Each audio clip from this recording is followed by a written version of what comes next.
Assalamualaikum warahmatullahi wabarakatuh.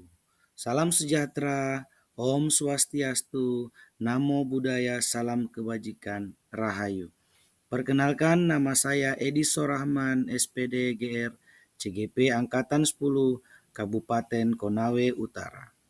Perkenalkan saya berbagi demonstrasi kontekstual modul 1.4 Budaya Positif Penerapan Segitiga Restitusi. Perkenankan saya mengenalkan kembali fasilitator saya, yaitu Bapak Asra SPD MPD dan pengajar praktik Bapak Lukman SPD. Restitusi adalah proses menciptakan kondisi bagi murid untuk memperbaiki kesalahan mereka, sehingga mereka bisa kembali pada kelompok mereka dengan karakter yang lebih kuat. Gosen 2024. Yang perlu menjadi perhatian bahwa restitusi bukan untuk menebus kesalahan, melainkan sebuah tawaran dan bukan paksaan. Restitusi fokus pada solusi dan dapat mengembalikan murid yang berbuat salah pada kelompoknya. Restitusi dianggap mampu memecahkan masalah murid karena memiliki ciri-ciri sebagai berikut, yaitu restitusi memperbaiki hubungan, restitusi adalah tawaran bukan paksaan, restitusi menuntun untuk melihat ke dalam diri, restitusi mencari kebutuhan dasar yang mendasari tindakan, restitusi diri adalah cara yang paling baik, restitusi fokus pada karakter bukan tindakan, restitusi itu menguatkan, dan restitusi fokus pada solusi. Pada penerapan segitiga restitusi, ada 3 tahapan penting, yaitu 1. Menstabilkan identitas, yang kedua, validasi tindakan yang salah, dan yang ketiga, menanyakan keyakinan. Segitiga restitusi yang pertama yaitu menstabilkan identitas. Prinsipnya, pertama, membuat kesalahan adalah proses pembelajaran. Kedua, menggeser identitas gagal ke identitas sukses. Kemudian tahapan berikutnya, validasi tindakan yang salah mempunyai beberapa prinsip, yaitu setiap tindakan berupaya memenuhi suatu kebutuhan tertentu. Guru akan bergeser dari pemikiran stimulus respon menjadi proaktif. Mengenali dan mengakui kebutuhan murid akan memperbaiki hubungan dengan murid. Dan ketiga, menanyakan keyakinan mempunyai prinsip murid akan diberi pertanyaan-pertanyaan bermakna untuk memunculkan motivasi secara intrinsik, serta mampu mengaitkan keyakinannya dengan tindakan yang salah. Kasus pertama, Nelpian Saputri tidak ada di kelas saat mata pelajaran matematika sudah dimulai, bahkan sampai jam pelajaran matematika usai. Ternyata, menurut informasi dari teman-temannya, Nelpian membolos karena tidak mengerjakan tugas yang telah diberikan di akhir pertemuan minggu lalu.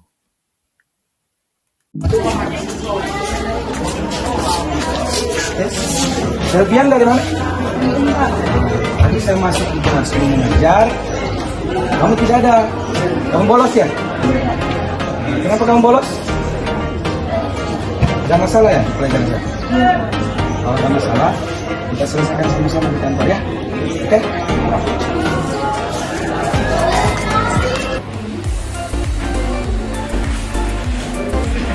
Ya, baik Nelpian. Tadi Bapak panggil kamu ke kantor karena ada sesuatu yang Bapak harus konfirmasi ke kamu, yaitu mengenai masalah kamu tadi ya. Jadi Bapak mau konfirmasi. Tadi kan Bapak punya jam di kelas jam 2 itu, kamu katanya tidak masuk. Kayak teman-temannya kenapa? Kayak teman-temannya kamu bolos, betul tidak? Iya Pak, tadi saya bolos sama kakaknya pas tiba-tiba pulang ke rumah. Kan begini, saya panggil kamu di sini supaya masalah ini bisa kita selesaikan bersama-sama. Kalau memang ada masalah setiap manusia itu secara alamiah itu pernah melakukan kesalahan. Baik kamu, teman-teman kamu, bahkan bapak sendiri juga waktu sekolah dulu juga pernah melakukan kesalahan. Jadi itu hal yang wajar. Kira-kira Nilpian mau tidak bercerita kenapa alasannya Nilpian sampai bolos di pelajaran? Pak, kenapa saya bolos, yaitu alasannya saya belum mengerjakan tugas. Karena itu saya malu untuk ketemu Bapak, dan takut juga dikarenakan ada acara keluarga dan malamnya juga ada acara baru Pak, sehingga selesai itu pada tengah-tengah malam itu baru saya tidur Pak. Oh, jadi alasannya karena Nilpian habis ikut di acara keluarga pesta sehingga tugas-tugasnya terlupakan.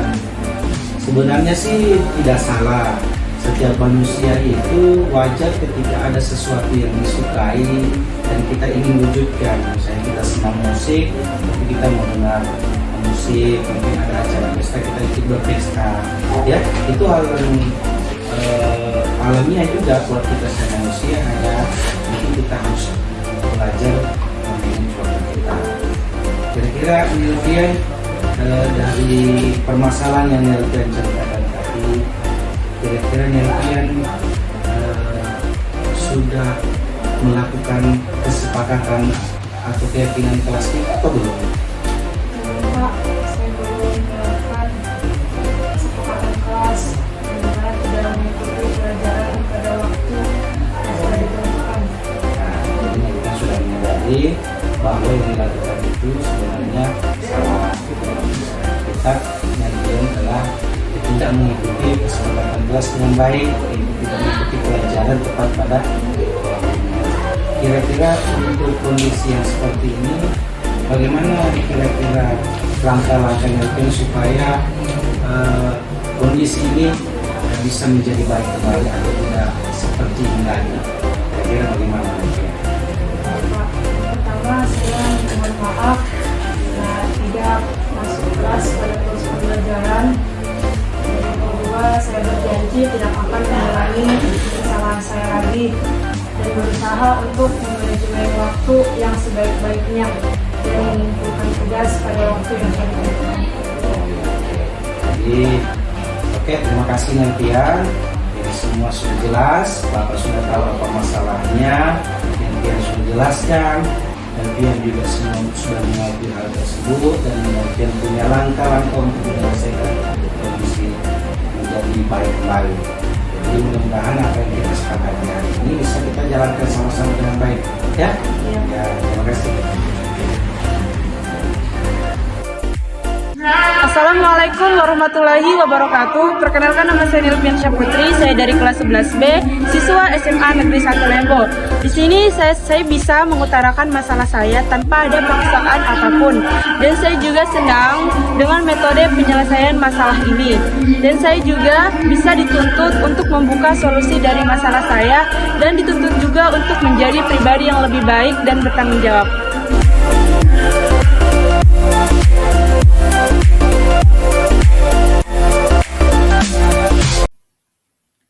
Kasus kedua, Rasti Sulastri tertidur saat jam pelajaran matematika baru akan dimulai. Padahal mata pelajaran matematika adalah jam pelajaran kedua. Rasti akhir-akhir ini sering tertidur di pelajaran matematika. Sehingga Pak Edi mencoba membangunkan Rasti dan berusaha menanyakan apa penyebab sehingga Rasti akhir-akhir ini seperti itu. Pak Edi memanggil Rasti ke kantor untuk menanyakan beberapa hal. Siap, berdiri, berdiri salam. Assalamualaikum warahmatullahi wabarakatuh. Waalaikumsalam warahmatullahi wabarakatuh. Duduk.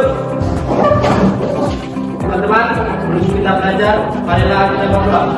Mulai mulai.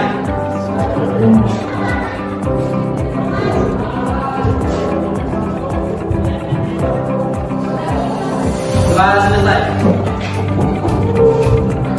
Ini Rasti Tidurnya ya tadi ya? Iya. Ini saya perhatikan, sudah 3 kali saya masuk mengajar di kelas kalian. Pasti selalu tidur di setiap jam pelajaran saya masuk.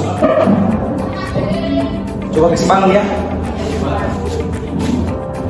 Pasti, bangun. Pasti. Bangun. Bangun. Kenapa kamu tidur terus? Gak ada yang tanya lagi? Ya, gak ada. Saya perhatikan kamu sudah 3 kali saya masuk di kelas ini. Setiap pergantian jam, kamu selalu tidur setiap saya masuk. Atau ada pekerjaan kamu di rumah? Ada masalah ya di rumah? Iya. Ini harus kita selesaikan masalahnya. Nanti sebentar selesai saya mengajar, pasti ikut saya ke kantor ya. Oke. Baiklah Rasti, jadi tadi kan Bapak panggil ya ke kantor untuk mengkonfirmasi permasalahan dari Rasti. Jadi saya perhatikan Rasti, bukan cuma kali ini, sudah 3 kali saya masuk di kelas Rasti. Rasti sudah tidur terus setiap pagi. Saya heran kenapa Rasti bisa seperti ini. Kira-kira kenapa Rasti bisa seperti itu? Setiap saya masuk Rasti sudah tidur. Saya tidur di jam pagi jam 6 karena saya harus membantu orang tua saya untuk berjualan. Oh, jadi ceritanya begitu ya Rasti, kalau di rumah sibuk bantu orang tua sehingga ada waktu istirahat ya. Begini, setiap manusia itu, setiap orang itu pasti pernah melakukan kesalahan. Itu adalah hal yang manusiawi dan alami. Rasti pasti pernah melakukan kesalahan. Saya pun pernah melakukan kesalahan. Bahkan kesalahan saya dulu sama seperti Rasti juga. Saya juga pernah tidur pada saat guru mengajar. Jadi itu hal yang manusiawi. Ya, karena kita ini berusaha lepas dari kesalahan. Kira-kira Rasti mau tidak cerita kenapa sih Rasti bisa sampai seperti ini, sampai bisa tidur terus? Bisa bercerita lebih panjang tentang keadaan ini? Bisa? Bisa Pak. Jadi begini, setelah saya sekolah, saya harus membantu kedua orang tua saya untuk berjualan. Setelah itu saya bersih rumah. Pada saat jam 10, saya membantu ibu saya untuk memasak untuk berjualan besok sampai jam 12 malam. Setelah itu saya harus bangun subuh untuk mengerjakan tugas yang diberikan oleh Pak Guru. Jadi waktu tidur saya hanya 2 jam. Jadi wajar Rasti sudah tertidur terus karena waktu tidurnya hanya sedikit. Jadi begini Rasti, hal positif yang perlu kamu pertahankan adalah yang kamu lakukan tadi, yaitu berbakti kepada orang tua. Jadi ketika orang tua membutuhkan bantuan kita, maka kita sebagai anak wajib membantu orang tua. Tetapi kamu harus pahami juga bahwa kamu itu adalah seorang siswa. Jadi tidak semua waktu di rumah itu kita lakukan hanya untuk membantu orang tua. Kita harus pintar membagi waktu, karena kita harus belajar bagaimana pada saat kita harus membantu orang tua. Kalau perlu pasti minta izin ke orang tua. Kalau mau kerja tugas minta izin ke orang tua, dengan orang tua meminta bantuan kita.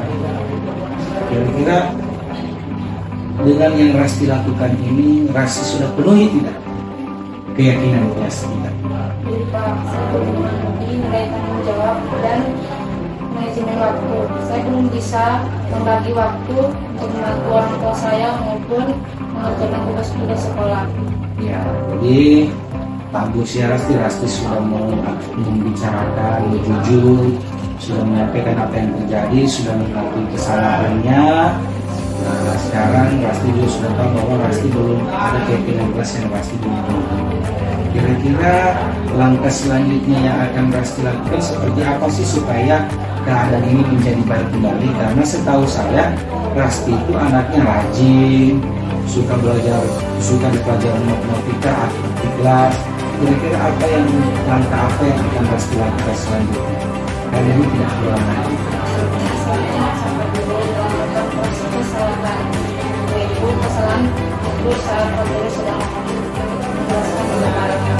Dan saya akan meminta kepada orang tua saya untuk membagi waktu, yaitu yang kepada orang tua saya.